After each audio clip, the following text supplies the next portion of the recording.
Rosh hashana 5785. Shabbat Shuvah for Shabbat of the year 5785. After a crazy night, for the second time being attacked by the enemy Iran, and seeing Hashem's protection and our soldiers' Mesirut Nefesh, B'siyata Dishmaya, U'b'shem Kol Yisrael, the learning should be l'refuat kol ha'cholim, u'v'tucham kol ha'chayalim, Binyamin Be'er ben Chana, Tanya bat Hodam Galit, Yosef Gayo ben Aviv Achava, Rav Sivan ben Sima bet Kosha Cholei Yisrael. The pasuk before Tkiyat Shofar, one of them, in the Mizmor of Mizmor Livnei Korach, we say, Allah Elokim bitruah Adonai b'kol shofar. Allah Elohim bitruah Adonai b'kol shofar. This pasuk divides between two sounds and two names. The first half is speaking about the truah which is broken. And there we find Hashem's name, Elokim. In the second half of the pasuk, we speak about Kol Shofar, the Kol, which is the Tkiyah. And the name is Yud Kei Vav Kei. And this is the journey of our last year. And this is the journey that we'll be listening to on the first and the second day of Rosh Hashanah. The journey begins with the Tkiyah before the world was created. The Tkiyah, the first one, it's the image of perfect. It's the way that we view our dreams and we have our expectations. It was us on Simchat Torah night dancing in the old city with 500 people. It was us in the womb of our mother before we ever met any challenge. And it's the name of Hashem before the world. Or as we say in Yud Gimel Midot Rachmim, Hashem, Hashem. And so Soloveitchik, based on many before him, says that the Yud Kei Vav Kei, the first one, is before the world. That's the Kol Shofar at the beginning. That's the beginning of our journey. But then, Allah Elokim bitruah. How can we meet Hashem? We could think about Hashem. We could contemplate about Hashem. We could dream about Hashem. But where do we meet Hashem? How do we meet Hashem? And the answer, Allah. How do you elevate Elokim? There's something more unique about Elokim. Because Elokim is where Hashem minimizes himself so that we can also be a part. It's where Hashem hides himself so we can seek. It's where Hashem gives questions and we shed tears. It's where you walk into a home in Be'eri and you see how far Hashem is. Not only see it, but you feel it. As I'm going through the rubble and I find a journal of someone, and you look at the journal and it's a whole world that's covered with so much dust. And that is higher than Yud Kei Vav Kei. We can think about Hashem and we can talk about Hashem. But the question is, do we want to live with Hashem? We can talk all day about learning Torah. But living Torah is a different question.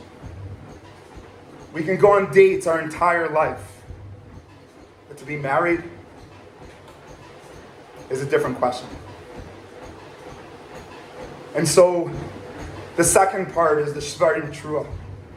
And it's a higher level because it's not removed. It's a part of the world. It's the ability to realize that I don't only have to think, but I can actually revive, relate, affect Hashem to the world. But that's because Shevarim Trua is actually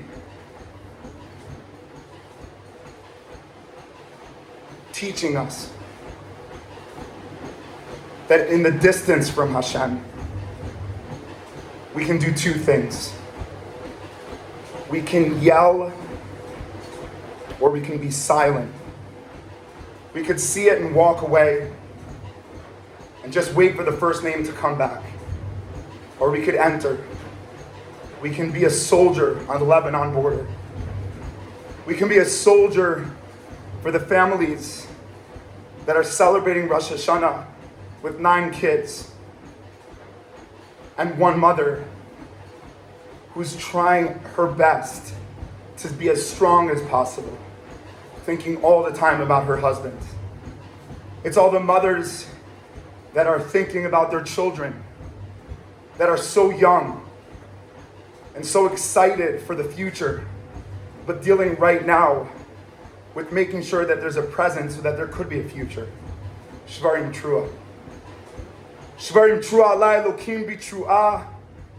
Rosh Hashanah is celebrating a nation that's willing to accept that we don't live by gifts because we feel the greatest gift is to give. And we give wherever we feel something lost.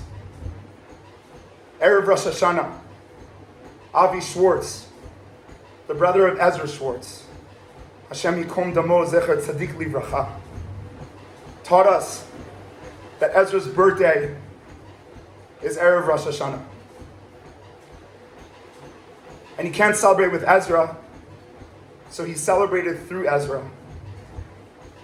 And instead of getting a gift for Ezra, he gave a gift to everyone that never met him, to do 100 acts of kindness until Yom Kippur. So much Shevarim Trua that Avi took from his role model, from the one that he looks to and up to, Ezra. And he took that Shevarim Trua and he realized that Ezra taught him that giving is a gift. Giving to the land, plowing the land, giving to others, caring about camps, about the camps, the kids in the camp, the things that they care about is the Shevarim Trua. And if we see the Trua as an opportunity, if we look at this year not as something that we're running away, but something that's demanding something great and special. And I went to a coffee shop. They asked me if I want a small coffee or a big coffee. And I said to them, after a year like this, how can you get a small coffee? After a year like this, how can you just do what you used to do? How can it just be another Rosh Hashanah? It has to be a big coffee. It has to be a big davening. It has to be a strong yell. It has to be a powerful dance. And then, Hashem, the kol shofar. The end of the journey is the same tkiyah from the beginning, externally. But internally, it's so different. The first tkiyah was where Hashem was by himself, complete. But now it's actually complete with us. The pain and tears were not to avoid us. They were to force us to realize how much we can do, how much we're needed for one another, how there are so many families that maybe we went to their funerals, but how many times did we take out the garbage for them? Are we actually with them, not only in the Shevarim Trua, but in the moments that seem like it's Tkiya, that we're back to normal, that we're playing basketball. Now that we've lived the Shevarim Trua, it's not like the first Tkiya. It's not like just a dream. It's that the reality becomes a dream. Is that the ability to walk on a tiyul in Eretz Yisrael is not 8 kilometers. It's 8 worlds. The ability to go to Yam Liyam, that we can't do this here, is not a hike.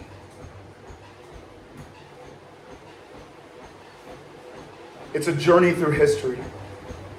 My bracha to myself, to Tanya, or Itana Diel Roni, my parents, Tanya's parents, our siblings, our cousins, our nephews, every one of our students, anyone that we might know of or not know of, that we're able to have wide open eyes because of the Shevarim Trua, to not go back to the first Tkiya of wanting big things, but to go to the next Tkiya, that what we want is what we live, and what we feel privileged to do.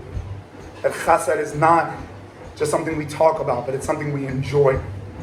And that should be the year we're going into, for the atzlacha of all the chayalim, for the peacefulness of all their parents, and for the nechama, for all the tears, that we'll make sure in this Rosh Hashana to try as much as possible to take all their tears, to bottle them up, and to pour them into our daily routines, so that our reality is a dream.